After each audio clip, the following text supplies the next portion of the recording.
আসসালামু আলাইকুম রহমতুল্লাহি ওয়া বারাকাতুহু। মূর্তি পূজা থেকে আমাদের বাহির হয়ে আসতে হবে এবং পূর্বপুরুষ কি করছে ওর থেকেও যারা পূর্বপুরুষ গুনাহ করছে আমরাও কি গুনাহ করব না? আমরা গুনাহ করব না। যদি পূর্বপুরুষ ভালো কাজ করে থাকে, যদি কোরআনের কাজ, আল্লাহ রসুলের হাদিসের কাজ করে থাকে, আমরাও সেগুলি করবো ইনশাল্লাহ। যদি না করে, মূর্তি পূজা করে, তাহলে আমরা মূর্তি পূজা করবো না। আল্লাহ তাআলা সূরা সাফফাতে বর্ণনা করেন, বিসমিল্লাহির রহমানির রহিম, ইয ক্বালা লিআবিহি ওয়া কওমিহি মাযা তা'বুদুন আইফকান আলিহাতান দুনাল্লাহি তুরিদুন ফামা যান্নুকুম বিরাব্বিল আলামিন।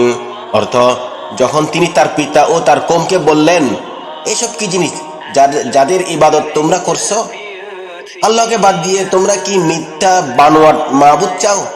তাহলে রাব্বুল আলামিন সম্পর্কে তোমাদের ধারণা কি? সূরা সাফফাত 85 থেকে 87 পর্যন্ত। আসসালামু আলাইকুম।